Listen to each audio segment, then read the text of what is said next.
Et coucou les bipèdes, bonjour à vous. Bienvenue dans cette nouvelle émission de CGY, il fait chaud, nous sommes dans le sud de la France. Histoire de changer, plus exactement, un petit peu plus du côté du sud-est, puisqu'on est du côté de Marseille. Et oui, ça chante pas, mais on n'est pas loin de... Voilà, et la douce voix que vous entendez, c'est celle de Néo. Bonjour à tous. Et on est accompagné avec Bibi. Bonjour tout le monde. Et bien évidemment, on a deux invités aujourd'hui, comme vous avez pu le voir sur les petites notes de l'émission, parce que je sais que vous lisez les notes de l'émission. Et si vous ne le faites pas, je sais que vous allez le faire. Et du coup, ces deux invités vont vous présenter quelque chose qu'on n'a jamais traité, c'est le data management, si je ne dis pas de bêtises. Et donc, nous avons avec nous Guillaume et Emmanuel. Bonjour. Bonjour. C'est très solennel. Vachement impressionné devant les micros, mais ça va se détendre, pas de souci. Petite presse rapide comme d'habitude, Néo, pardon, j'ai mes cours d'orthophonie qui sont loin. Comme d'habitude, effectivement. Si vous voulez nous soutenir et que vous kiffez tout ce qu'on a fait, notamment les 3 dernières émissions d'Annecy qui ont été assez énormes, assez denses, et que vous voulez nous soutenir, donc on a un petit Patreon, vraiment tout petit, pour 1 euro, 3 euros ou 5 euros, donc junior, mid, senior, c'est les 3 paliers que vous pouvez, auxquels vous pouvez souscrire, entre guillemets, comme on dit. Par émission, vous avez accès en avance aux émissions, à des émissions exclusives, notamment celles que l'on a enregistrées à Annecy. Oui. Et voilà, ça nous aide à faire tout ça, comme d'habitude. Vous avez aussi un Spreadshirt, des dons PayPal, enfin, vous pouvez faire ce que vous voulez pour nous soutenir, c'est super cool. Mais déjà, écoutez et partagez l'émission partout, c'est vraiment le top. Voilà, merci Néo.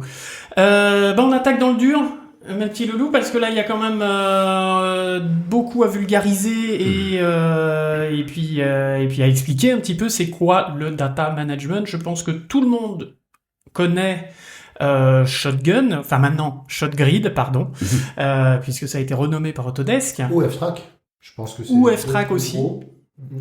Mais alors du coup, là, on a un troisième invité avec nous, en plus de Manu et Guillaume, c'est qu'on a Bernard.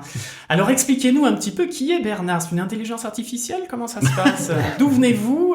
Qu'est-ce que vous faites? Non, malheureusement, c'est pas encore une intelligence artificielle, mais effectivement, c'est un logiciel qui a la prétention d'être un des concurrents de F-Track, Shotgrid et de tous les autres qui existent en fait. Et donc, ils viennent de sortir. Il est tout nouveau sur le marché. Voilà, il est fabriqué par nous en France, et on espère que il va s'essaimer de partout. Et donc, qu'est-ce que je pourrais dire dessus? Ce qui est vraiment différent peut-être entre Bernard et les autres. Ouais, bien sûr. Oui, bien sûr. Voilà, rapidement, très rapidement. On va revenir en détail gros, après. Tous ces outils que tu as décrits, en fait, on appelle ça généralement dans le milieu des asset managers. Même si en fait c'est un peu un abus de langage, parce que réellement asset manager, c'est-à-dire gestion d'actifs. Et en fait, c'est la gestion des éléments du projet. Et dans cette gestion, on entend assister aussi dans le processus de fabrication et aussi planifier. Voilà. Et Bernard, donc ce qu'il fait, c'est qu'il fait ça. Il permet de stocker dans une base de données tous vos assets, tous les éléments que vous allez faire. Mais ce que fait Bernard en plus, c'est qu'il a une vision bien à lui, bien particulière du suivi de production. Et ça se fait au travers d'un nodal, c'est-à-dire d'un graphe dans lequel il y a des petits nœuds qu'on relie entre eux avec des fils. Et ce graphe, en fait, nous on l'appelle le workflow. Et en fait, c'est un graphe de dépendance, c'est-à-dire qu'il indique quelles sont les tâches qui dépendent de quelles autres. Donc en fait, on a une manière visuelle de représenter le processus de fabrication de l'entreprise ou du projet ou certains éléments du projet. Et c'est en ça vraiment que Bernard est différenciant par rapport à Shotgun, F-Track et les autres, qui sont finalement des gros tableaux Excel. Bernard, lui, c'est vraiment un nodal. Il y a ce qu'on appelle une machine d'état derrière. C'est l'algorithme qui permet de résoudre le graphe. Et en fait, ça fait toute la différence pour nous. Et puis, si vous voulez, je pourrais aller un peu plus loin pour expliquer comment on ira un peu plus loin. Mais grosso modo, de ce que je comprends, c'est adaptable à la prod et non pas la prod qui s'adapte. Enfin, le studio qui s'adapte à l'outil. C'est exactement ça. En fait, il a été vraiment conçu dans cette idée, en fait. Cette idée, c'est-à-dire d'être à la fois un genre de bac à sable, donc c'est-à-dire qu'on peut constituer ce qu'on veut dedans, et surtout modifiable et réutilisable et agnostique en fait, dans le sens où il est capable de s'adapter à n'importe quoi qu'on va faire à l'intérieur.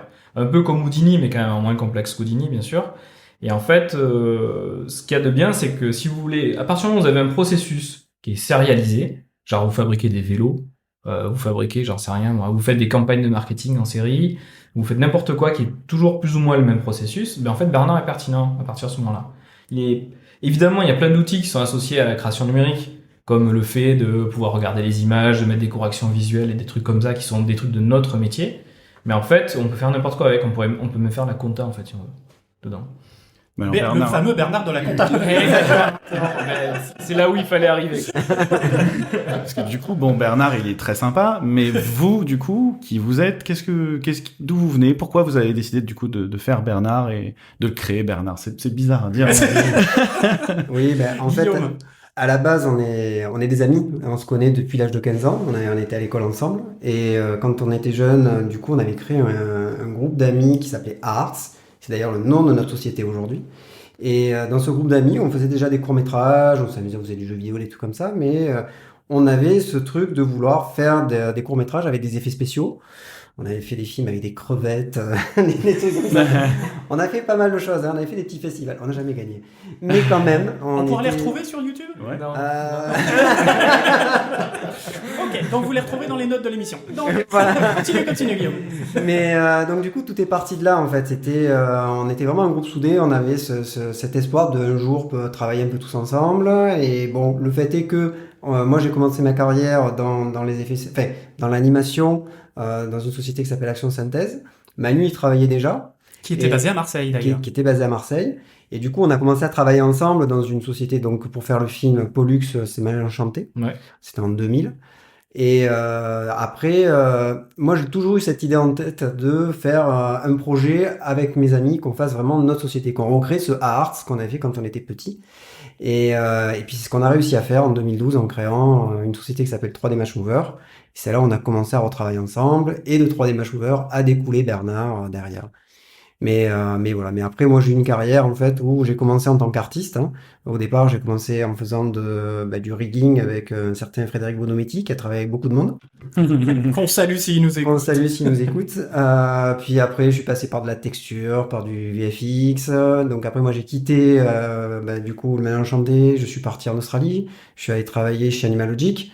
J'ai travaillé à l'époque, c'était Happy Fit. Je suis resté 2 ans. Et là, pareil, j'ai fait pareil, un petit peu tous les étages. J'ai commencé par les muscles. Une fois que j'ai fini les muscles, ils m'ont recyclé dans la texture pour les décors. Donc j'ai fait beaucoup de glace. Beaucoup de glace. De glace.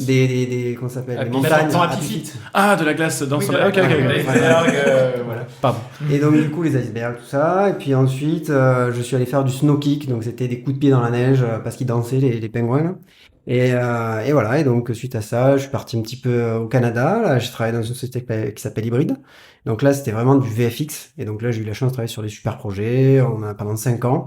Dont j'ai eu une participation pour faire un petit peu d'UV. C'était sur Avatar. On avait une séquence c'était dans les comment ça s'appelle, dans les laboratoires, là où il y avait les capsules où ils étaient dedans là. Donc il y avait des set extensions qu'on appelle ça, donc rajouter des parties du décor qui n'existaient pas, et puis il y avait des espèces de comment ça s'appelle, ils avaient leur petit hologrammes. ordinateur, les hologrammes. Donc, Mhm. ils avaient eu du travail sur les hologrammes, et voilà, moi j'avais travaillé un petit peu sur les UV à l'époque sur ça, et voilà, puis d'autres films. Et ensuite, je suis retourné en Australie où j'ai pu travailler sur Lego Movie, sur Great Gatsby. Et à partir de là, j'ai réussi à convaincre en fait mes potes de lancer une boîte pour faire du match move, quelque chose que je n'avais jamais fait. Venez les gars, on saute de la falaise. Voilà, on saute de la falaise. Non, Et mais moi non. non plus, hein, je savais même pas ce que c'était, quoi. Voilà, mais à l'époque, donc, on s'était quand même associé avec une personne qui était spécialisée, hein, Frédéric Medioni, et qui du coup avait lancé le projet avec nous, mais qui rapidement, dû à son succès, avait été embauché par ILM et qui s'est retrouvé rapidement superviseur et qui n'a plus pu suivre le projet. Et du coup, nous, on a continué et ça fait 10 ans et on est Wow. toujours là. Et voilà, donc c'est un peu Manu, pour vous ouais. présenter. Tu Donc, faisais Manu- quoi pendant ce temps-là, Manu? Moi, pareil que Guillaume, donc moi j'ai fait en terminale, je me suis dit je veux absolument faire de l'image synthèse, donc je regardais voilà, les vidéos sur Canal+, et tout ça. Il y avait le festival à Antibes, ou je sais plus où, là, comment ça s'appelait déjà, vous vous rappelez? Ah non, je vois les images, mais je me souviens pas. Imagina. Imagine. Voilà, donc Bien je sûr. regardais Imagina, voilà, fébrile, je voulais absolument y aller, donc j'ai trouvé au CDI qui existait Supafocom, et je me suis pointé là-bas, j'ai été pris, j'ai fait Supafocom à Valenciennes, et en sortant, j'étais embauché à Action Synthèse pour faire un long métrage d'animation, donc qui est Pollux le manège enchanté. Donc au début en tant qu'artiste, enfin en tant que graphiste, donc j'étais graphiste pendant plusieurs années, j'ai fait plein de postes aussi, pareil, modeling, surfacing, set dressing, VFX, etc.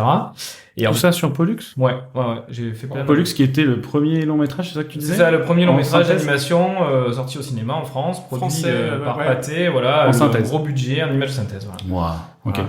D'ailleurs, ça aurait pu, je pense, ça aurait pu bien continuer, mais malheureusement, ça a périclité. Et donc, en fait, eh ben moi, petit à petit, en fait, mes amours passés de ma terminale S et la programmation sont revenus très forts. Et je me suis intéressé, et grâce notamment à Frédéric Bonometti, qui avait lui créé en fait un outil de gestion de projet avec énormément d'avance en fait sur tout le monde. Hein. Un truc, il avait fait un genre de ce qu'on appelle un ORM aujourd'hui, c'est-à-dire un truc qui fait un lien entre le développement et la base de données en fait. D'accord. Ça veut dire quoi, ORM? ORM, c'est Object Relation Mapper. Voilà. D'accord. Et en fait, on appelle ça aussi DRM, des fois ça dépend. Et en fait, c'est un truc qui fait le lien entre ta programmation et la base de données.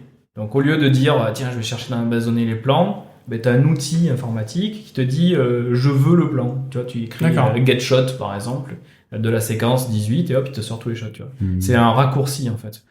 Et ça s'appelait ASProd son truc, parce que tout s'appelait AS comme Action Synthèse, donc ASProd. Et donc moi j'ai découvert le Visual Basic Script grâce à Frédéric Bonometti, son intégration dans un navigateur grâce à lui aussi, tout ça. Et en fait, de fil en aiguille, vu qu'on était sur Softimage à l'époque, moi je me suis mis au Python, et après j'ai plus arrêté de faire que ça, quoi. Donc d'abord plein de petits plugins pour tout le monde dans tous les départements, et puis après je me suis vraiment spécialisé dans le rendu, donc j'ai commencé, j'ai géré la render farm, j'ai géré le rendu distribué, j'ai fait des outils pour automatiser le rendu, le compositing, etc. Et voilà. Puis après, on a eu d'autres types de projets, donc je me suis adapté à chaque fois. J'ai fait plein d'outils en fait. Et Bernard, il est arrivé quand là-dedans? Alors du coup, bien plus tard. Donc, ensuite, Action Synthèse a fermé, faute de budget. Donc nous, avec les copains d'Action Synthèse, en fait, on s'est dit c'est trop triste, on veut rester dans le sud, on a envie de travailler ensemble, etc. Donc on a créé une société qui s'appelait Gobi Studio. Et donc là, moi, j'ai eu un pied dans chaque société. J'avais un pied dans la société 3D Mashware avec Guillaume et un autre dans Gobi Studio. Ce qui était assez difficile parce que j'étais un peu déchiré entre les deux équipes qui me voulaient d'un côté et de l'autre tout le temps. Et à chaque fois, ils me disaient ouais, tu bosses pas assez pour nous. Surtout Guillaume, d'ailleurs. Il bosse pas assez. Et donc voilà, et en fait c'était pas mal quand même parce que j'ai fait plein d'outils d'asset management pour 3D Matchmover et pour Gobi Studio, et à la fin je me suis dit mais il en faut un général qui marche pour tout le monde, qui est adapté, qui fonctionne dans tous les cas de figure, et c'est là qu'est venue l'idée de Bernard. Donc on a commencé à le développer à Gobi Studio, et finalement Gobi Studio a fermé aussi, et donc je me suis concentré sur 3D Matchmover, et là on l'a développé vraiment beaucoup dans 3D Matchmover. Et jusqu'à aujourd'hui, où on a enfin décidé de se dire, bon, on le sort de 3DMM comme outil interne, et on va essayer de le commercialiser pour voir comment ça se passe. Pour résumer quand même pourquoi on l'a commercialisé, c'est parce que 3D Match Mover, donc c'est une société de services qui fait du caméra tracking, objet tracking, body match move. Et ce qui s'est passé, c'est que ça consiste en quoi ces trois trucs, pour préciser un peu plus? En gros, c'est dans les effets spéciaux, la première étape avant de pouvoir faire un effet, c'est qu'il faut recréer le mouvement de la caméra comme il a été fait sur le tournage, mais dans l'ordinateur. Donc on recrée exactement le même mouvement de caméra, la même lentille, on calcule pour avoir exactement le même effet, pour qu'ensuite on puisse mettre l'image qui a été filmée et rajouter donc des éléments, des personnages, des décors supplémentaires, ce genre de choses. Okay. C'est vraiment l'étape préalable aux effets spéciaux, quoi. En fait, vu que je l'ai pitché, en fait, ce qu'il faut se dire, c'est que pour créer un effet spécial dans une image réelle, qui a été filmée avec une caméra qui est en mouvement, pour donner l'impression vraisemblable, en fait, que l'objet fait partie de la prise de vue, il faut que l'objet en image synthèse soit filmé avec une caméra qui a exactement les mêmes caractéristiques que celle qui a filmé les vraies images. La même lentille, la même lentille, le même mouvement dans le même espace, etc. Et du coup, après, quand on prend l'image de synthèse qui est filmée depuis cette caméra virtuelle qui est identique à la réelle et qu'on superpose les deux, on a l'impression que ça a été filmé du même point de vue et l'effet spécial est réaliste. Donc c'est vraiment ça le match moving. Bah, en gros, c'est si on a bien fait notre travail, on voit rien. Ouais. Si on l'a mal fait, là, bah, c'est notre faute. Et on dit ils sont pas bien incrustés les effets. Le travail de l'ombre, un peu comme les rigueurs, ce genre de travail. C'est ça, ouais. Mais moi, ce qui m'intrigue, c'est que c'est un truc que tous les studios doivent faire. Tous ceux qui travaillent en FX doivent passer par cette étape de toute Tout à façon. fait. Tout à fait. Mais Match Mover, ils sont spécialisés dans cet aspect-là ou 3D C'est ça. match move. Ben, Ouais, 3D pardon, Match oui. Mover, nous, on fait vraiment ça, effectivement. Et pourquoi on fait ça? C'est parce que ben, c'est quand même, on va dire, un peu l'enfant terrible de la 3D. C'est-à-dire que personne n'a envie de faire ça parce que c'est pénible. Et le truc, c'est que nous, à l'époque, quand on avait créé la société en 2012, donc on avait fait le constat à l'époque avec Frédéric Medioni que justement, on avait... pour lui, c'était compliqué. Il était chef d'équipe du coup de tracking. Et il me disait à chaque fois, c'est toujours pareil. On m'envoie des gens qui sortent de l'école. Ils font un an avec moi. Et au bout d'un an, ils veulent partir en animation, ils veulent partir ailleurs. Ça Et les a saoulés. voilà. Et du coup, je suis obligé à chaque fois de reformer des gens. C'est insupportable. Je n'ai jamais des gens seniors qui restent avec moi. Mhm. Et il me disait, et à l'époque, quand on faisait de l'outsourcing en Inde, parce que c'était majoritairement là-bas, il y avait beaucoup de défauts de qualité. Aujourd'hui, c'est beaucoup moins le cas, mais à l'époque, c'était vraiment ça. Et du coup, l'idée, c'était de se dire, on va essayer de créer une compagnie avec des gens vraiment spécialisés, avec sa méthodologie de travail, parce il avait vraiment une méthodologie de travail très spécifique, qui était vraiment très efficace, et pour se démarquer. Et bon, a priori, ça a plutôt bien marché, on est toujours là. Et pourquoi Bernard alors? Pourquoi ce nom? Alors pourquoi Bernard? Ben parce que on a toujours eu un petit peu une admiration envers le message à caractère informatif. Hein. Donc Et l'émission de Canal Plus qui faisait. Enfin c'est ça. c'est C'était Canal. exactement ça, Voilà, c'était Canal+. ouais. Et Qui où ils reprenait a- la Cogip, c'est etc. ça, donc également. c'était amusé à récupérer des vidéos des années 80, 70. Alors c'était des vidéos allemandes, d'entreprises allemandes et américaines, je crois. Ouais, qu'ils avaient ouais, c'est ça, récupérées. ouais. Et il s'est amusé en fait à faire des doublages en disant plus ou moins n'importe quoi. Et mais c'est juste merveilleux. Je pense fortement à la choucroute aux fruits de mer, par exemple. Regardez ça sur YouTube. Voilà, sur ouais, YouTube. on mettra ça en lien. Et du coup, ça nous a toujours inspiré. Et genre en 2003, on avait fait justement une soirée Cogip. Et là, aujourd'hui, on a un flyer sur lequel j'ai récupéré les photos de l'époque où on a fait cette soirée et on a utilisé sur notre flyer C'est vrai. pour représenter Bernard. Et voilà. Et d'ailleurs, on va même faire une campagne publicitaire basée justement sur des sketchs Dans de cet cache-message. univers-là, Voilà. ouais. Voilà. Excellent. Et le nom Bernard, alors ça vient d'où ça... Bah, il vient de le dire. Ben alors en fait. Non, mais je veux dire, enfin. Ah, pour ceux qui n'ont pas la ref, je veux dire. Oui, ben en fait, dans Message à caractère informatif, donc, il y a, évidemment, c'est ringard, quoi. Le thème, l'univers, c'est la ringardise, en fait, c'est ça. Et surtout aussi se moquer, d'ailleurs, de certaines notions d'entreprise un peu idiotes, genre le win à tout prix, ce genre de truc. Je sais pas si vous avez vu la dernière BD de Fab Caro, Non. avec, comment il s'appelle, le mec qui joue dans les films de Quentin Dupieux, là. Bon, c'est pas grave. Oui. Bon, c'est dans cet Voilà. état d'esprit, quoi, voilà. Et donc, du coup, il y avait tout le temps un personnage qui s'appelait Bernard. Enfin, il y avait deux manières récurrentes, un Bernard Lacontin, un Bernard, quoi. Et nous, avec Guillaume, ça nous faisait tellement délirer. Et vu qu'on s'appelait sans cesse au téléphone, parce qu'il faut savoir qu'on n'était pas au même endroit, pour travailler, lui à Madrid, moi en France, etc., chaque fois, même sur mon téléphone à l'époque, il y avait écrit Bernard. Quand il m'appelait, je décrochais, je disais allô Bernard, il me disait ça Bernard. En fait, on délirait Le là-dessus. running gag. Mais voilà, mais un truc idiot, quoi. On disait tout le temps Bernard, quoi. Et finalement, un jour, on s'est dit, mais comment on va l'appeler ce logiciel alors? Bah, dites donc. Et là, Ça c'est tombait tombé sous comme le sens. une évidence. Et voilà, et on s'est dit, allez hop, Bernard. C'est parti. Merci Bernard. Qui était aussi une émission des années 80 pour ceux qui connaissent. Ouais. Désolé, Roland j'ai pas la Topor, merci. C'est de l'humour, vous pouvez pas comprendre. Alors maintenant qu'on a un petit peu défini Bernard, vos profils et tout ça, alors en quoi ça consiste en vrai, de vrai Bernard? C'est quoi enfin, comment dire? Comment est-ce que vous le définissez quand vous allez le vendre? C'est un logiciel. Voilà. Déjà. Qu'on installe sur un ordinateur. Donc, c'est pas Ouais. une page web. D'accord. C'est très différent. On a plein de raisons techniques, on pourra l'aborder, mais on en a fait un logiciel. Et ce logiciel, c'est un truc qui permet d'organiser sa production. Voilà. Permet de faire le suivi de sa production. Donc, une production, c'est quoi? C'est des choses à faire, des gens qui les font. Une deadline, un budget, des caractéristiques, des paramètres, des informations. Bernard, il regroupe tout ça en une espèce d'interface et il permet de gérer l'ensemble de ces éléments qui forment, moi, ce que j'appelle un projet, en fait, en image de synthèse ou dans d'autres domaines. Et par exemple, Bernard, il va s'attaquer à l'environnement de la machine. Il est capable de lancer une application, de définir l'environnement de l'application. Bernard, il va s'occuper des fichiers. Il va pouvoir les nommer, leur faire un versionning, définir leur nomenclature, les synchroniser entre différents sites. Il va s'occuper des personnes, leur planning, leur affectation. Il va s'occuper des assets, leur état, où est-ce qu'ils en sont. Il va faire les métriques, il va nous dire où est-ce qu'on en est, qu'est-ce qu'on a réussi, etc., où est-ce qu'on a échoué. Enfin voilà, donc il va s'occuper de mettre ensemble voilà, c'est un genre de chef d'orchestre du studio qui permet de gérer plusieurs productions en même temps. Voilà. D'ailleurs, c'est un de nos arguments sur la plaquette. On a dit en anglais studio-centric rather than project-centric. Parce qu'effectivement, Bernard, l'idée, c'est vraiment qu'on mette tout ce qui est dans le studio finalement dedans, pas que un projet en fait. Parce que on peut affecter des ressources d'un projet à un autre, on peut avoir plusieurs sites de production. Tout ça, Bernard le gère nativement en fait. J'ai l'impression qu'il y a une double interface en fait, parce que t'as quand même, effectivement, parce que depuis tout à l'heure on a beaucoup parlé de Shotgun, F-Track, tout ça, qui est la partie vraiment prod en tant que telle. Mais il y a aussi en fait ce que tu expliquais tout à l'heure avec les nodales et tout ça. C'est ça. La partie asset et comment la chaîne se construit, comment les dépendances entre voilà le modeling, le rig, l'année, machin, etc. Qu'est-ce qui part d'où, comment ça rentre dans quoi, à qui.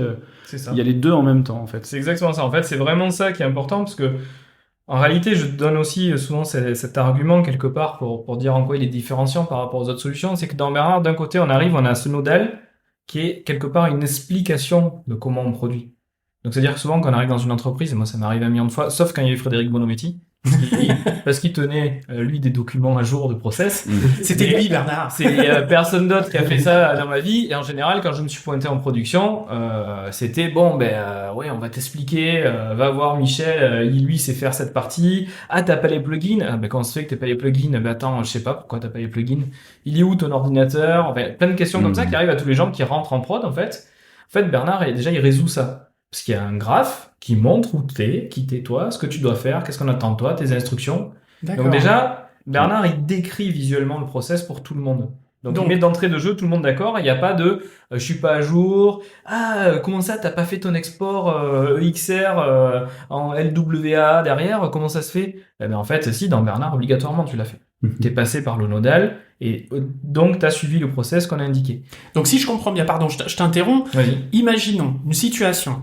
Il y a un nouveau rigueur qui arrive dans l'équipe, on lui assigne une machine et on lui dit bah voilà, tu seras et on dit à Bernard OK, il y a Jean-Michel qui arrive, qui est un nouveau rigueur et il a cette machine là et donc Bernard lui va mettre le DCC qu'il faut, le Maya qu'il faut. Il pourrait faire ça, mais il va pas t'installer les softs à ta place. Ça, c'est plutôt le rôle des IT et tout, et même d'installer Bernard d'ailleurs. Mais ce que va faire Bernard, c'est qu'il va contrôler l'environnement de travail.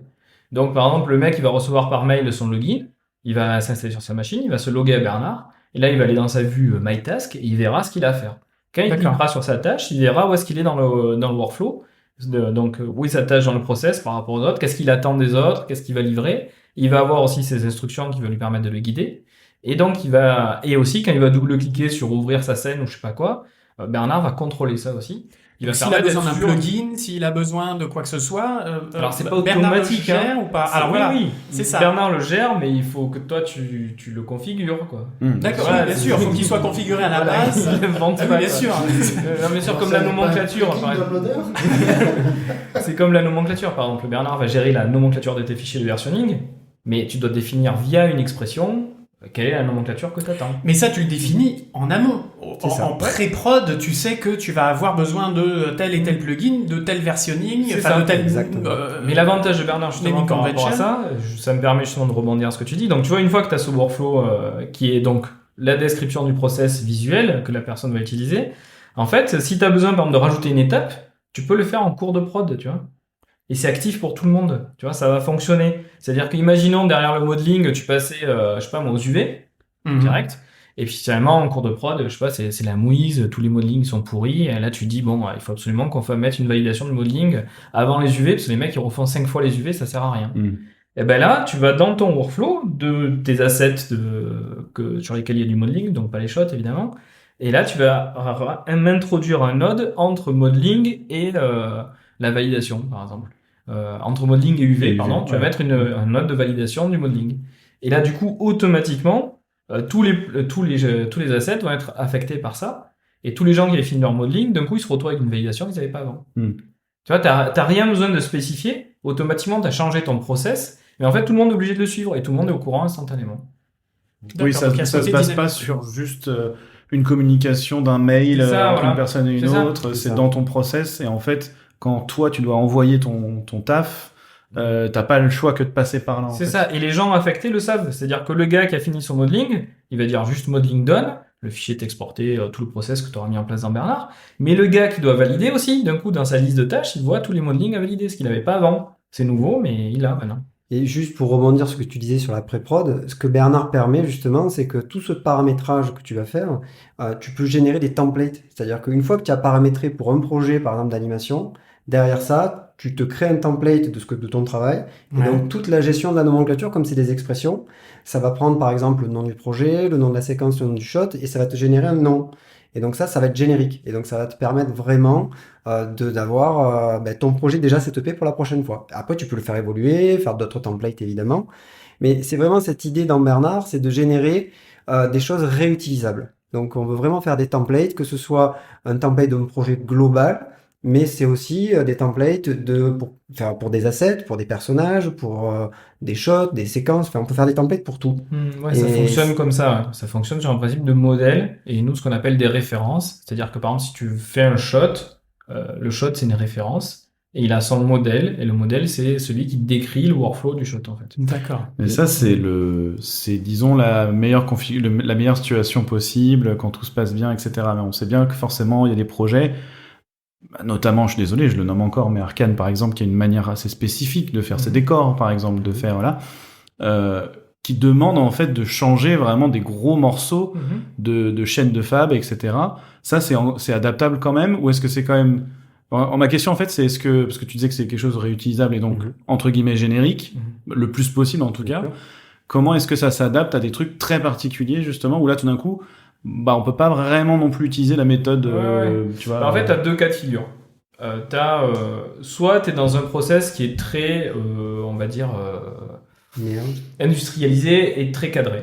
Et Bernard va marcher très bien. Il y a du évidemment. preschool, voilà, Par décor exemple, full 3D, perso full 3D, des on choses se que pose tu pas de as questions. bien calibré, quoi. Tu sais exactement où tu vas, de la pub, j'en sais rien. Mm. Et du coup, tu as ton workflow, tu comptes dessus, ça va pas bouger. Ensuite, tu as les cas de figure où tu as plusieurs branches possibles dans ton workflow. Puisque Bernard, évidemment, il permet d'avoir des variations sur ton workflow. Donc, tu peux te dire, tiens, je vais faire 3-4 branches pour les 3-4 cas de figure que je prévois. Et on va suivre, puis je vais annuler, en fait, celle qui m'intéresse pas au moment où je veux sur tel asset. Et après, il y a un autre cas de figure, c'est que t'es pas obligé de rentrer autant dans le détail. En fait, tu peux utiliser Bernard comme un Kanban ou comme un outil classique, tu vois, de tâches fait, pas fait, tu vois, qui te permettent de suivre quand même, mais tu rentres pas autant dans le process. Tu rentres pas dans les scripts, quality check, etc. T'as juste grosso modo ta tâche, faire le shot, voilà, et mais tu l'as quand même. Oui, c'est toi qui vois à quel Voilà, point tu veux pousser. tu mets faire le shot, valider le shot du mec, et t'as tes deux tâches, tu les assignes, le mec il se débrouille, tu lui dis juste tu places ton fichier à tel endroit quand t'as fini, et ça marche. Ok. Donc du coup, si je comprends bien, ça aide les artistes à bien faire leur boulot jusqu'au bout, à finaliser, etc., avec du quality check intégré dedans, mais ça aide aussi la prod à suivre correctement les trucs et pas avoir à courir après les infos. Mais voilà, c'est bien que tu reviennes là-dessus, parce que justement c'était un peu mon point de départ en 3 phases, mais je me suis arrêté à la première. Donc en fait, en gros, l'idée c'était, voilà, donc Bernard décrit le processus, donc tout le monde est informé. Bernard permet la production, puisque c'est en suivant le nodal et le workflow qu'on fabrique. Et Bernard permet le suivi de la production et même à la fin de sortir des métriques globaux. Donc en fait, on a le même outil, le même système pour les 3 phases de ta prod. La description, la fabrication et le suivi en fait. Et donc du coup, c'est en ça que c'est ingénieux, parce que t'as pas cette notion de reporting en fait. Dans tous les autres outils, à un moment donné ou un autre, t'as quelqu'un qui dit t'as rentré tes timelogs, t'as fait quoi la semaine dernière, t'as passé combien de temps sur telle tâche. Et en fait, ou alors pourquoi ça pose problème sur cet asset, là je comprends pas, ou sur tout l'asset de modeling, c'est où que ça déconne. Tout ça en fait Bernard il le résout, puisque comme il est installé sur la machine, et qu'il sait quelle tâche est en whip, puisque tu as besoin de passer la tâche en WIP pour travailler, pour accéder à tes fichiers, etc. Mais en fait, il mesure tout seul le time log sur les tâches. Donc à la fin de la journée, tu demandes rien à personne. Tu sais que le gars, il a bossé 4 heures sur tel asset et 4 heures sur celui-là, par exemple. Et tu sais aussi que ça fait 25 fois qu'il relance le rendu et que ça a pris 42 heures. Et tu te dis, tiens, il y a peut-être un problème au rendu. Quelque part. Et Alors, oui. mais on se sert Vas-y, aussi Guillaume. de cette histoire de time log là pour nous la gestion des heures supplémentaires. C'est-à-dire que dans Bernard, on peut organiser en disant bon, à partir de telle heure le soir, ça passe en heures supplémentaires avec un tel pourcentage. Le week-end, le samedi ou le dimanche, c'est tel pourcentage. On génère tout ça et à la fin du mois, la comptabilité fait juste un export du truc et il y a toutes les informations. On peut payer directement les heures Ça supplémentaires. aide même la compta, quoi. Ça aide même Bernard la compta. En fait, le Bernard, truc, mais c'est ça, mais le truc qu'il faut voir, c'est que, en fait, nous, au départ, c'était un outil en interne, chez 3D Matchmover. 3D Matchmover, comme vous le savez, c'est une société d'outsourcing, donc qui était en compétition avec les Indiens et les Chinois, et donc nous, on l'a fait en Tunisie. Et on était en France, Guillaume, il était je sais pas où, j'en avais... voilà, Avec son sac à dos et sa tente Voilà. Quechua. L'autre associé, Jean-Daniel, lui, il était en Tunisie, et puis après, il est parti à Paris, etc. Donc, tout le monde était un peu de partout. On avait des freelances au Canada, machin. Et en fait, pour suivre tous ces gens de partout, et surtout pour être juste, en fait, il fallait qu'on ait vraiment un truc un peu précis, quoi. Et c'est pour ça qu'on a mis en place les outils. Donc, il y a la mesure du time log, et qui permet, évidemment, à un moment donné, de dire, toi, t'as bossé le week-end, ou t'as bossé jusqu'à minuit, il faut que tu sois rémunéré. Et aussi, des outils de performance. C'est-à-dire ce qu'on appelle aujourd'hui des KPI, quoi, des Key Performance Indicators, qui donnent des informations sur ta prod, combien tu as vendu d'heures et tu as sorti en combien d'heures, quoi. Ou combien tu as fait de retake. Donc Bernard, on a mis un truc de poids sur les retakes pour dire si un retake elle est de 0 à 100%, si elle est lourde ou pas, en fait. Et donc quand tu mets tes retakes, en fait, ça cumule ce poids et donc à la fin, tu as une info et tu sais... sur ce projet, c'était beaucoup de retake client, beaucoup de retake interne, tu peux avoir des infos là-dessus, et donc ça t'aide aussi à... Au niveau post-mortem, ouais, ça t'aide aussi de regarder ce qui est... Et nous, on se sert même dans de le ça rétro, quoi. pour rémunérer les gens, en fait. C'est-à-dire que les gens, ils ont une prime, justement, par rapport à cette performance. Alors, imaginons un artiste qui ouvre une scène à 17h30. Ouais. Qui commence à bosser sur un modeler, qui bosse sur son asset, qui oublie d'éteindre Maya et qui se barre. Pas de souci. Toute la nuit, il va avoir fait 12 heures de... Mais non, en fait, sup. on a vécu tout ça. Allez, je pose quand même la question. Alors, en fait, ce qui se passe, c'est que Bernard, tu peux configurer des décomptes, en gros. Donc nous, dans notre cas, c'est si au bout de 5 minutes, il n'y a plus d'activité sur l'ordinateur, il passe la tâche en pause. D'accord, c'est Et que si tu tu reviens et faire pipi ou faire autre Voilà, chose, ouais. si tu reviens dans moins de 2 heures, il te repasse automatiquement la tâche en WIP dès que tu secoues ta souris, quoi. Alors, ça veut dire que du coup, par exemple, quand on va lancer un logiciel depuis Bernard, le logiciel va être vraiment attaché à Bernard. C'est comme Alors, un sous-process de Bernard. Alors non, et c'est un process détaché quand même, parce que Ok. si tu fermes Bernard, il faut pas que ton logiciel tu le perdes, ou si Bernard plante, donc c'est un process vraiment détaché. Bernard ne plante pas. Bernard, jamais. Et mais par contre, on fait un lien. Donc nous, le lien qu'on fait généralement, mais après ça c'est aux gens qui vont développer le pipeline, et c'est justement ça que Bernard est intéressant aussi, parce que justement il est très intriqué avec le développement du pipeline. C'est que nous, ce qu'on va faire, c'est que en gros tous les trucs, tous les objets dans Bernard de programmation, ils ont un ID qui les identifie de manière unique. Un numéro d'immatriculation. Voilà, un Ouais, numéro ouais, d'immatriculation ouais. qui est unique. Voilà, donc on peut pas se planter, il n'y en a pas un autre pour un autre truc. Et donc notamment sur le fichier, sur la scène Maya qui est dans Bernard, donc il y a un ID. Et donc on va indiquer à Maya quand on le lance quel est l'ID de la scène. Donc dans Maya, on va enregistrer dans la scène l'ID du fichier. Et du coup après dans Bernard, via l'API de Bernard, donc l'API c'est un outil d'aide à programmer Bernard quoi en fait. Tu vas dire je veux donc j'ai l'ID, donc t'es qui? Ça veut me dire je suis tel fichier, c'est qui ton parent? C'est la tâche, c'est qui ton parent? C'est le shot, c'est qui ton parent? C'est le projet, voilà, tu as toutes les infos à partir du fichier. Donc ça te permet avec l'API de consulter toutes les infos que tu veux dans Bernard, mais surtout de faire ce lien, voilà, entre tes logiciels et Bernard, et tes tâches. Ok. Est-ce qu'il fallait qu'on définisse l'API ou... Non, il a... Oui, Ouais, en il deux a mots, défini. C'est Ouais. une boîte à outils pour dev. Voilà, c'est ça, ouais. C'est une interface en fait. Moi qui connais pas par exemple le dev, c'est un truc qui t'aide plutôt que d'aller dans du code pur, d'avoir des outils On va pas réinventer pré-mâchés. la roue, c'est provider, la personne qui crée l'outil, qui va venir avec une série de raccourcis, vraiment. Ouais, voilà, parce que c'est ce que quand vous l'outil. parliez de pré-prod tout à l'heure, je me demandais à quel point c'était interfacé pour quelqu'un qui a besoin justement d'adapter Bernard à son projet, à quelle facilité il va aller là-dedans, commencer à tritouiller justement les nœuds, les étapes, etc. Est-ce qu'il doit vraiment rentrer dans le code? Est-ce qu'il y a une formation? C'est itératif. Bon, alors oui, c'est vrai que je reconnais ça. Actuellement, même si on a de la doc et tout, il y a quand même une première marque qui est un peu, tu vois, il y a une courbe d'apprentissage qui est un peu difficile au départ, parce qu'il y a quand même plein de choses à découvrir. C'est un logiciel qui est vraiment très complet. Il y a beaucoup d'aspects, donc tu vois, c'est comme tu vas pas dire tu vas maîtriser Maya demain, tu vois, même si ça te paraît facile ou je sais pas quoi, il te faudra un peu de temps. Bon, Bernard, c'est un peu pareil dans le même genre, quoi. Et en fait, pour l'API, par exemple, nous, notre fonction d'API, elle s'appelle call Bernard.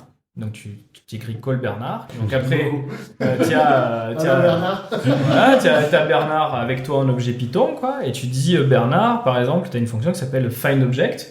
Et find object, cette fonction elle prend des attributs, par exemple ça va être, tu vas donner le parent, si ta recherche est récursive, sur quels critères tu veux trouver les objets, et grâce à ça, ça va te renvoyer la liste des objets que tu cherches.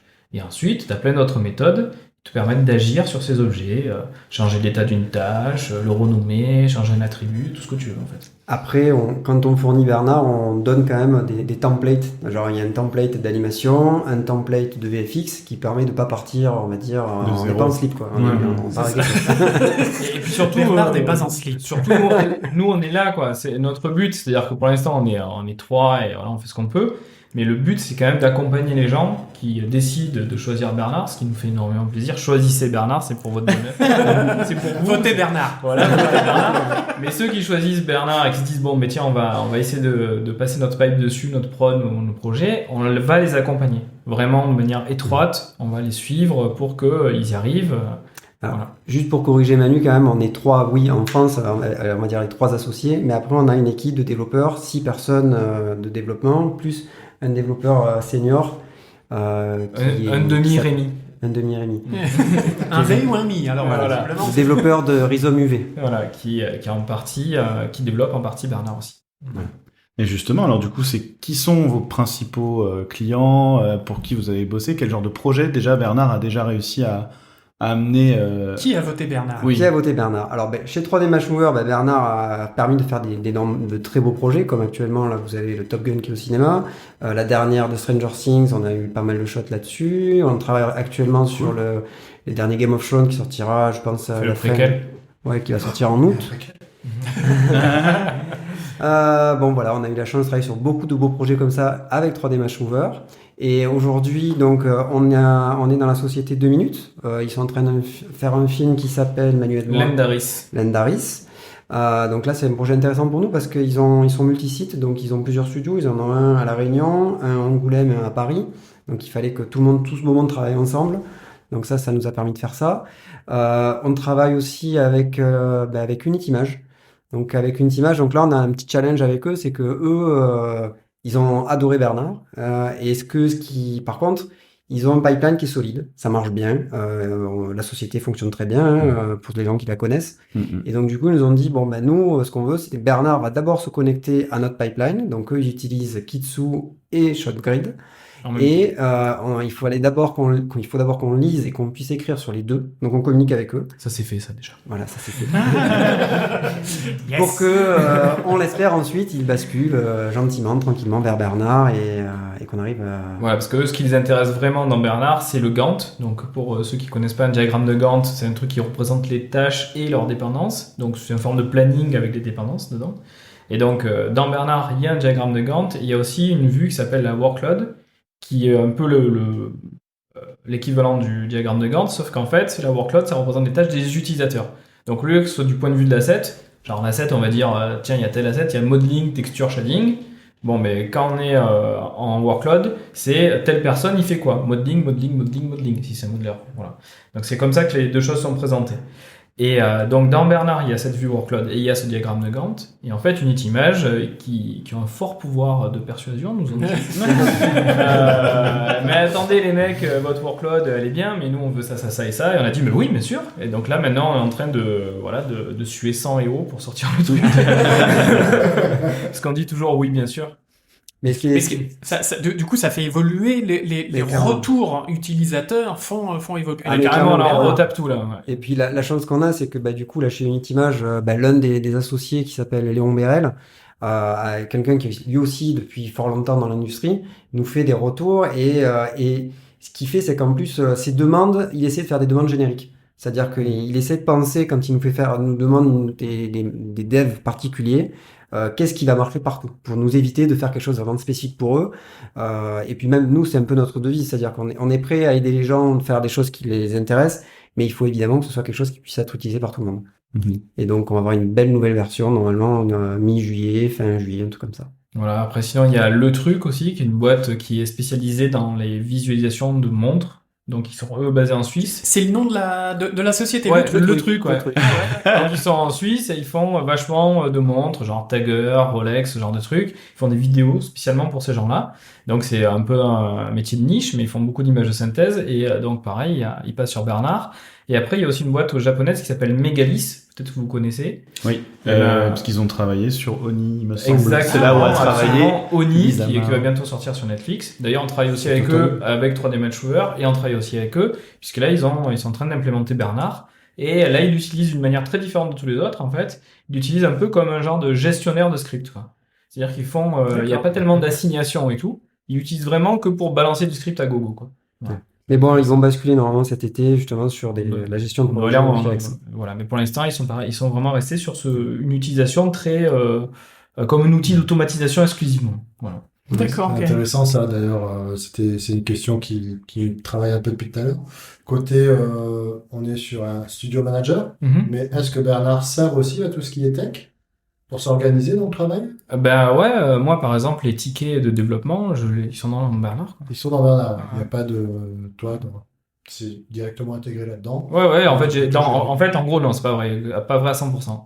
Pour être totalement juste, j'utilise Jira. Ouais. Donc, parce que c'est un outil qui permet qui a intégré toutes les techniques de développement, donc les sprints, toutes les choses. En fait, si vous êtes un peu au courant de ces trucs-là, de tickets, méthode agile et tout. Ouais.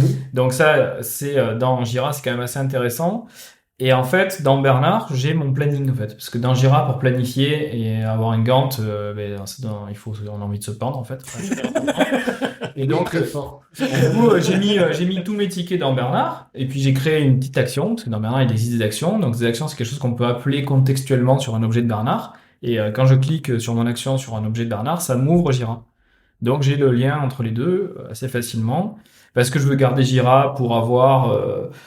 Jira, c'est quand même bien parce que il y a beaucoup de trucs textuels dedans, quoi. On peut copier du code, etc. Donc pour des développeurs, c'est vachement pratique. Et donc je garde quand même Jira là-dessus. Et puis aussi pour faire la revue de code, c'est connecté à GitLab. Donc voilà, il y a tous ces aspects-là qui ne sont pas implémentés dans Bernard. Bernard n'a pas de connexion à GitLab, par exemple.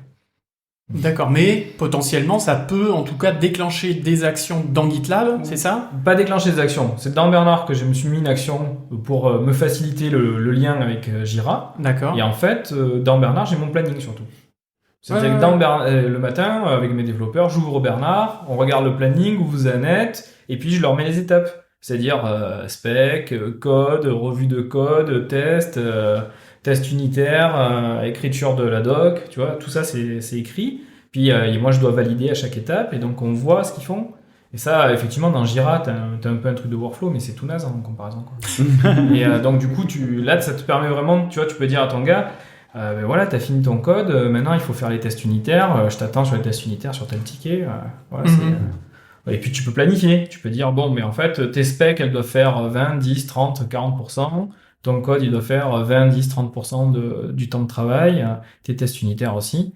Donc ça, c'est pas mal d'avoir ces aspects-là. Dans Jira, tu vas avoir un gros ticket, ça contient tout finalement, et puis tu as une date de début, une date de fin, mais tu le vois pas dans un planning. Enfin, c'est infernal si tu veux faire ça. D'accord, oui. Oui, t'as l'image globale, mais t'as pas le détail et le suivi. T'as pas le processus, t'as pas les dépendances. Ce que permet Bernard, quoi. D'accord. Ouais, vas-y, pardon. Non, je disais juste que en fait Bernard, c'est un peu la preuve que ce qu'on a fait avec Bernard, c'est vraiment on a essayé de bâtir un logiciel, un peu un sandbox qui permet de faire n'importe quoi. Donc là, par exemple, on a fait une présentation, je me rappelle plus le nom de la société, mais une société qui fait du doublage. Et donc du coup, ils veulent aussi s'organiser les process avec ça. Et comme on disait peut-être tout à l'heure, on fait aussi. Il y a notre cabinet comptable qui sont intéressés pour organiser leur process et utiliser Bernard aussi. Donc vraiment, on peut faire n'importe quoi avec Bernard. Ça ratisse large, ouais. Ça ratisse large. Mais c'est le but. Vous avez pensé à la crypto-monnaie? Non, je plaisante.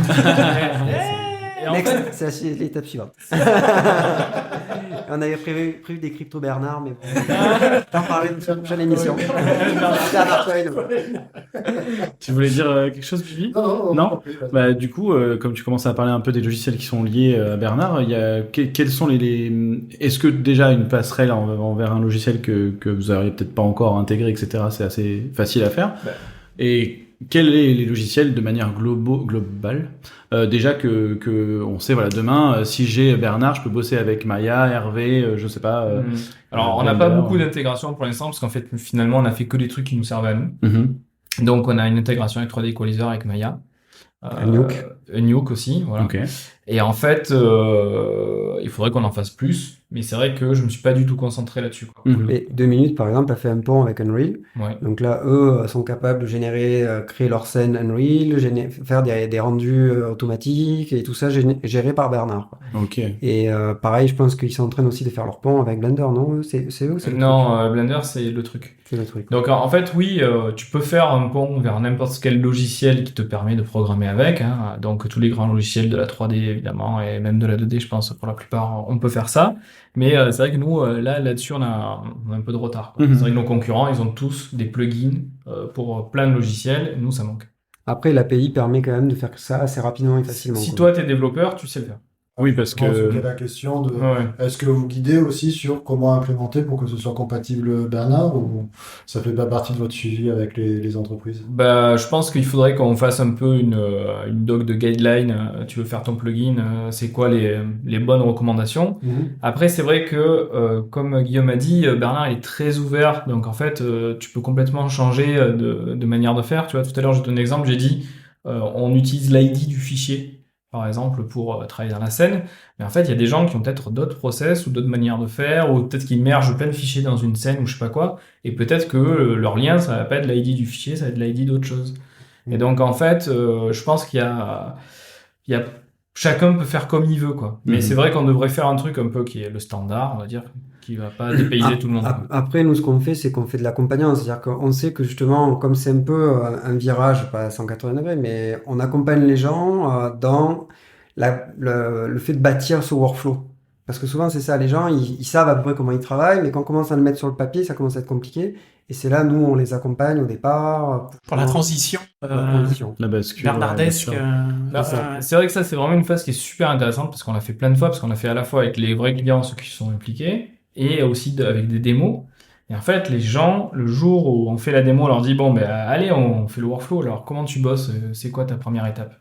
Et là, plein de questions qui arrivent, il y a la chargée de prod qui intervient, il y a un tel qui dit ça, machin. Et en fait, on se rend compte que déjà, ça leur permet de formaliser leur process.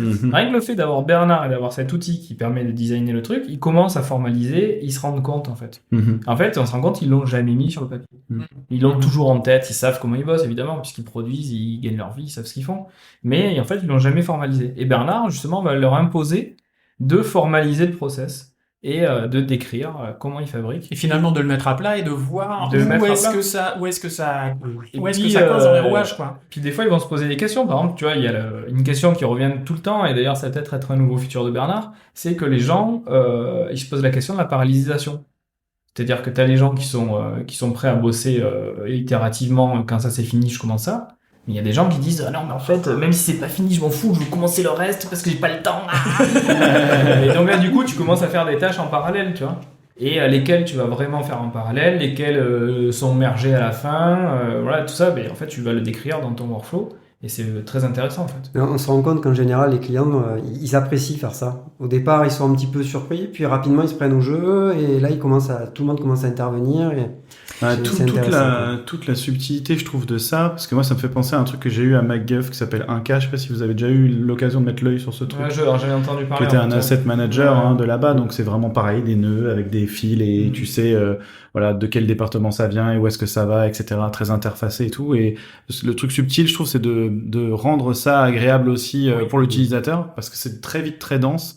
En fait, forcément, comme tu dis, tout le monde... En fait, justement, quand tu poses la question, tu te rends compte qu'il y a 12 000 branches en même temps qui viennent de partout, et notamment pour les animateurs, mais pas que, il y a beaucoup de départements qui se rendent pas compte en fait de tout ce qui rentre dans leur fichier, tout ce qui doit en sortir et comment et tout, et c'est vrai que ça peut être un peu, comment on dit, overwhelming, je sais pas le mot en français. Ça fait peur. Ouais, voilà. Et c'est vrai que c'est pas forcément évident donc c'est cool si les gens s'y prennent au jeu, c'est que ça les... En fait, ce que tu dis, c'est que souvent, dans ce genre d'outils, ça a été ce qu'on appelle des data flows. C'est-à-dire que tous les nodales qu'on a vus comme ça, c'est de la programmation visuelle souvent. C'est-à-dire qu'en fait, ça te présente les fichiers ou les valeurs ou les datas qui passent d'un node à l'autre et comment dans le node ils sont traités et quels sont les algorithmes au sein du node qui vont gérer les embranchements suivants. Donc tu vois, ICE, Houdini et Curtis par exemple, c'est des data flows. C'est des trucs qui gèrent des données, qui les traitent. Bernard, c'est pas un data flow, c'est un workflow. C'est-à-dire que Bernard, il te parle des gens en fait. Il parle de qui fait quoi et qui fait quoi après, tu vois, et qui a fait quoi avant. Et les datas, elles sont en dessous, cachées. Et les datas, elles sont cachées, en fait, finalement. C'est le travail du pipeline qui est connecté à Bernard, bien sûr, mais finalement, elles sont pas représentées, tu vois. T'as tes fichiers, etc. Tu y accèdes via l'API, tu y accèdes dans Bernard, tu les vois, tu as tes versions, tu as tes thumbnails et tout. Mais en fait, tu vas pas passer beaucoup de temps là-dessus, finalement, puisque ce que tu fais, c'est surtout de dire qui travaille avec qui attend quoi, à quel moment, qui dépend de quoi, qui valide, tu vois. Et alors, de l'autre côté, est-ce que vous avez eu, en contrepartie, est-ce que vous avez eu des retours comme quoi les gens, finalement, ne savaient pas vraiment techniquement ce qu'ils livraient? Parce que je sais que c'était aussi le problème, enfin, c'était pour ça que là-bas, en tout cas, ils avaient vraiment envie de pousser ce côté très technique, c'était que les gens sachent mieux ce qu'ils vraiment ils livrent, quoi. Est-ce que c'est un MB, est-ce que c'est un cache, est-ce que c'est un ABC? Ça, tu l'as, en fait, dans Bernard, c'est-à-dire que t'as ce liste de tous ces fichiers, des caches que t'exportes, machin. Logiquement, ça doit être visible dans ton workflow si t'as des nodes de script qui s'occupent de ça. Et en fait, c'est aussi une amélioration qu'on prévoit dans cette année, c'est-à-dire de pouvoir faire figurer au sein du workflow les embranchements, enfin les liens qui sont ceux du fichier. Pour l'instant, on ne le fait pas figurer parce qu'on s'était dit ça va faire spaghetti. Ouais, c'était le piège, c'était le truc. Voilà, et on nous a convaincus que s'il fallait le faire. Donc, il va y avoir un affichage, mais qui ne sera pas obligatoire. En fait, de base, ce ne sera pas affiché. Mais si tu le souhaites, tu pourras rajouter un layer de plus finalement dans le nodal. Et ce layer te montrera les fichiers qui sortent de tel endroit, en quelle version, et ils sont utilisés par qui à quel autre endroit. Pour que tu aies cette gestion-là visuelle aussi des fichiers. Okay. Mais pour l'instant, ça c'est... on va dire implicite. Voilà. D'accord. Alors, si je comprends bien, Bernard permet de s'affranchir d'un logiciel comme ShotGrid et en plus de lui mettre une dose d'humain, enfin de gestion humaine, enfin de main d'œuvre en plus. Clairement en fait, parce que pour moi, tu vois, dans Shotgun, il y a des grosses limitations. Par exemple, dans Shotgun, les gens, ce qu'ils font, c'est qu'ils vont créer des états, tu vois, quand ils vont avoir une difficulté à décrire un processus qui devient de plus en plus complexe. Donc, par exemple, au début, tu as ton état, c'est whip, ready, done, tu vois. Voilà. Et puis, un jour, tu te dis, bon, en fait, j'ai besoin de savoir quand le shot, il est en attente de validation du réel. Donc là, tu rajoutes un nouvel état, waiting for validation réelle, au futur, tu vois. Oui. Puis après, tu vas dire en fait, c'est bon. Là, il est transféré sur le FTP. Donc, copied to SFTP, tu vois. Là, ça, c'est au passé. Il a été copié, tu vois. C'est pas l'état présent. Et donc, petit à petit, tu te retrouves avec plein d'états. 10, 15, 20, 30. J'ai vu, par exemple, chez Unity-Image, il y en avait 45 au final, de données d'états. Tu vois, mais qui n'utilisent plus, tu vois. Il y en a des vieux, machin. C'était la même à Guff, il y en avait aussi. Et en fait, c'est la même partout. Des trucs. Je l'ai vécu de partout. Et en fait, qu'est-ce qui se passe quand tu as plein d'états comme ça? Quelles conséquences ça a? Déjà, premièrement, tu sais pas lequel est avant, lequel autre. Tu connais pas leur ordre. Et donc, si tu veux les gérer par script, tu dois intégrer dans ton script l'intelligence, c'est-à-dire ton script doit savoir quel est leur ordre. Si tu as un nouvel état qui apparaît, tes scripts marchent plus. À moins que tu les mettes tous à jour pour gérer ce nouvel état. Et en plus, quand tu regardes ton état, au final, c'est pas clair, puisque ta tâche, est-ce que c'est son état présent? Est-ce que c'est ce qui est attendu? Ou est-ce que c'est ce qui est passé et c'est fini? Et si c'est passé, qu'est-ce qui se passe après? Ouais, exactement. Donc, en fait, tout ça, c'est pas réglé, en fait, par choix de grille, d'extract et tout. Dans Bernard, t'as un nombre d'états qui est limité. T'en as 6, et t'as pas le droit d'en créer d'autres. Donc, chaque tâche, t'as ready, c'est prêt, waiting, ce dont je dépends n'est pas fait, whip et pause, qui sont en fait les deux faces d'une même pièce. En fait, whip, c'est actuellement quand tu regardes à cet instant T, quelqu'un bosse dessus. Pause, il y a quelqu'un qui a déjà commencé à bosser dessus, mais là, il est en pause. Il est parti faire pipi. Voilà, il fait D'accord. pipi, il dort, ce que tu veux. Done, c'est fini. Et aborted, c'est j'annule cette tâche, je veux plus la faire. Voilà. Ok. Et en fait, du coup, tout fonctionne. Tous tes scripts fonctionnent tout le temps, parce que les états sont connus, ils ont un ordre, on sait exactement ce qu'il en est. Et c'est l'état présent. Ce que tu constates, c'est le présent de cette tâche. Et en fait, le jour où tu veux complexifier, par exemple, tu dis, ouais, mais j'aimerais bien qu'il y ait une validation de superviseur et que je la suive. Mais qu'est-ce que tu fais? Tu rajoutes un node. Tu rajoutes une nouvelle tâche qui, elle, a à nouveau un état, oui, prédit, machin truc. Et donc, du coup, ça marche tout le temps.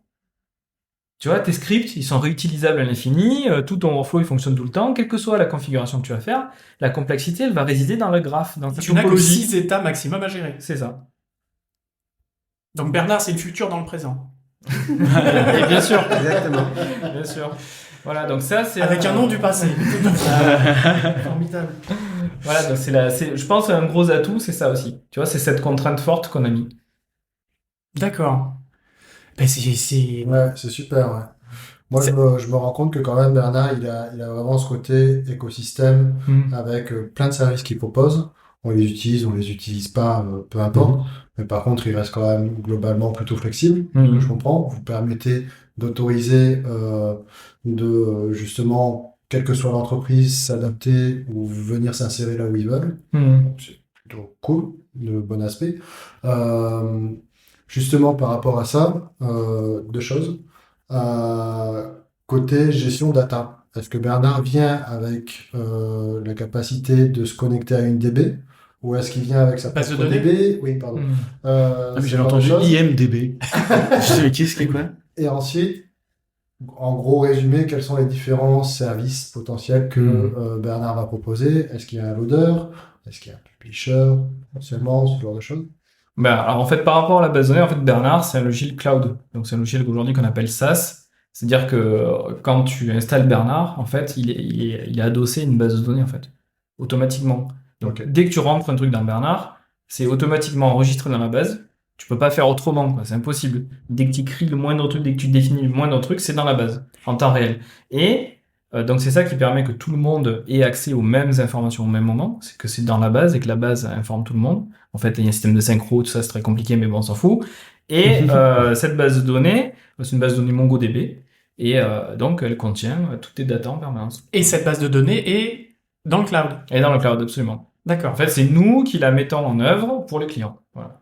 Ok. Donc, le client, quand il paye sa licence, il paye une petite partie des serveurs qui sont mis en jeu pour avoir une base de données accessible dans le monde. Voilà. Donc s'il y a une panne internet, C'est Bernard est c'est dans le fucké. Ouais, t'as plus Bernard. Ouais, c'est comme Bernard est Chopin. connecté, il est dans l'air du temps. En même temps, si t'as une panne d'internet, t'as plus Gmail non plus. Oui, bah oui. Si t'as une panne d'internet, t'as plus Facebook, t'as plus Slack, t'as plus rien en fait. Ouais, oui. Donc on n'allait pas faire un truc, tu vois, une version offline et on allait se rendre fou en tant que développeur. On s'est dit, on va être comme tout le monde. Si t'as plus internet, ben tant pis pour toi. Quoi. Aujourd'hui,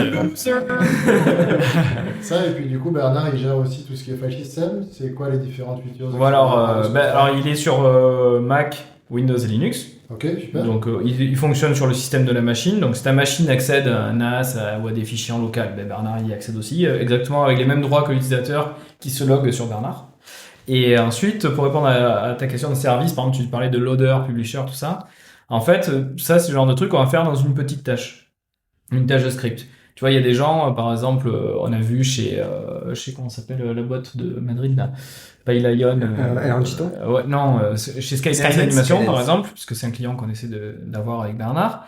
Ils ont un gros truc de publishing très compliqué qui merdoie à fond, quoi. ça arrive, hein, c'est pas que, Ouais. tout le monde a connu ça, des fois. Et en fait, dans Bernard, ce que tu fais, c'est qu'à la fin de ta tâche de travail normal, tu vas installer une tâche de script qui, par exemple, fait ton quality check. Puis tu vas installer une autre tâche de script derrière qui fait un upload sur le backup ou sur le SFTP avec la version que tu veux. Puis une autre qui l'envoie valider sur une machine où il y a un mec qui valide.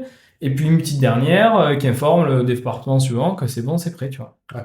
Et c'est ça ton publish, en fait. Ça fait partie de ton process. Donc t'as pas genre une tâche de publish. C'est toi qui vas définir qu'est-ce que c'est ton publish. Par exemple, nous, chez 3D Match Mover, on a un truc qui permet de faire les packages. Parce qu'on travaille donc avec des clients, genre comme Cinesite, Framestore, ce genre de choses. Chacun a des attentes spécifiques. Et donc là, on a un workflow spécifique pour créer ces packages. Okay. Et donc là, ça va télécharger tous les fichiers de chez nous avec la nomenclature qu'on avait chez nous. Ça va les modifier pour mettre la nomenclature que le client attend. Ça va générer la version du client, c'est-à-dire que nous, chez nous, on est en version 12, l'artiste est en version 12, mais le client, c'est la première fois qu'on le livre, c'est la version 1. Et l'artiste avait plein de fichiers de travail, mais le client, lui, au final, il veut juste un export FBX, un OBJ, je sais pas quoi. On va lui envoyer que les fichiers qu'il souhaite, mais ça reste quand même connecté aux fichiers de travail, c'est-à-dire que c'est les mêmes fichiers, et on a juste envoyé ce que le client voulait, au format qu'il voulait, et on a même généré des scènes organisées comme lui le souhaitait, par exemple. C'est super, ça veut dire que vous pouvez avoir votre propre façon de travailler en interne, mais directement matcher pour livraison au client. C'est ça. Voilà. Bernard est traducteur aussi. Voilà, donc en fait, ça, justement, cette traduction de numéro de version et tout ça, etc., ça c'est automatique. Par contre, si tu veux intervenir dans ta scène Maya et la réorganiser, c'est le travail d'un développeur, concrètement. C'est-à-dire qu'il faut que quelqu'un fasse un petit outil qui va être lancé par Bernard, contrôlé par Bernard, mais c'est lui qui va dire, je sais pas, moi, je veux pas de set, ou j'en sais rien, ce qu'il va vouloir faire dans Maya. Voilà. Et Bernard ne fait pas tout. Il permet de configurer plein de trucs, il permet de faciliter la tâche, notamment sur la gestion des fichiers et tout ça. Mais à un moment donné, après, il faut aussi intervenir, toi, pour dire ce que t'attends, quoi. Voilà. C'est un peu un chef d'orchestre, quoi. Il va venir t'aider à lancer des scripts, à gérer un peu toutes les applications, mais effectivement, ces scripts-là, il va bien falloir les créer, quoi. C'est un aiguilleur ultra. Après, on a comme projet de faire comme un marketplace où on pourrait mettre des scripts qui ont déjà été développés pour éviter à certaines personnes de devoir le refaire parce que ça existe déjà et pourquoi pas même à des développeurs de pouvoir le vendre et effectivement, surtout pour des petites boîtes qui n'auront peut-être pas l'équipe pour le faire. Et ça c'est une super idée. Moi j'adorerais qu'on fasse ça. En fait, ce qu'on adorerait, c'est ça, quoi. Je sais pas si vous avez déjà utilisé genre Eclipse ou des logiciels comme ça. En fait, dedans, tu peux charger des trucs, quoi. Des plugins, tu vois, qui existent déjà. En fait, tu navigues sur Internet, t'as plein de trucs, et tu dis, tiens, ce plugin m'intéresse, et hop, tu l'installes dans ton Bernard, et après, tu l'as à disposition. Et je pense que ça, c'est un truc qui vraiment, faut exploser le logiciel parce que ça permettrait les contributions de tous, quoi. Super. Écoute, je pense qu'on est des belles perspectives. Out of time pour Manu, je pense. Oui, puisque Manu doit à une réunion, mais je pense qu'on a fait quand même pas mal le tour de Bernard. Tout à fait. En tout cas, c'est chouette. Tout ça, c'est très beau. Encourageant, Merci. C'est très dense, c'est très. Merci beaucoup, c'est super. Et en plus, Cocorico, c'est français. Avec Bernard, quoi. Avec un nom pareil, ça pouvait pas être. Bonade. Ne soyons pas plus Cocorico que ça, mais quand même, ce qui veut dire qu'il y a quand même des choses qui se font en France et c'est bien. Après, il faut quand même dire qu'il y a quand même, on a quand même une équipe de développeurs à Tunis aussi, et qui sont, franchement, il faut le reconnaître, géniaux. Voilà, ils font un super travail. C'est francophone. Voilà, c'est francophone. Il y a des développeurs méditerranéens. Mais depuis un an, en fait, comme on s'en sortait pas financièrement, on a choisi en fait de faire, vu qu'on a une boîte déjà en Tunisie, on a fait appel à des développeurs tunisiens et on a pris une équipe de juniors parce qu'on n'avait pas de thunes évidemment. Et en fait, ces juniors, ils sont juste mirifiques. Et je le dis à tout le monde, les développeurs tunisiens sont merveilleux, ils font du super travail et en plus c'est une trop bonne ambiance. Je me régale avec cette équipe. D'ailleurs, la semaine prochaine j'y vais. J'espère que je vais pas trop aller à la plage, je vais bosser quand même. C'est vraiment cool, quoi. Voilà. Ouais, vous avez pas pris à Stockholm quand même. Bravo les gars. Non mais en tout cas bravo à vous. Belle success story aussi. Et puis on vous souhaite du succès aussi. Merci. Et puis votez Bernard les gars. Votez Bernard. Bernard. Ce sera le terme, Donc, merci les gars, Néo, Bibi, pour cette émission. Merci à toi et à nos invités surtout. Et à nos invités, Manu et Guillaume. Et bien évidemment, on mettra plein de liens dans les notes de l'émission et pour aller vers Bernard et tout le reste de tout ce qu'on a dit. Et on vous retrouve à bientôt, les petits bipèdes. À la prochaine. Et à la prochaine, n'hésitez pas à faire tourner l'émission et la faire remonter à vos directeurs de studio. Oh, j'ai entendu un truc génial. Tu connais pas Bernard? Voilà, on va l'inviter à la prochaine partie. Et gros bisous à vous et à bientôt les bipèdes. Salut bye tout le monde. Merci, Bye, merci merci. beaucoup. Au revoir. Bye.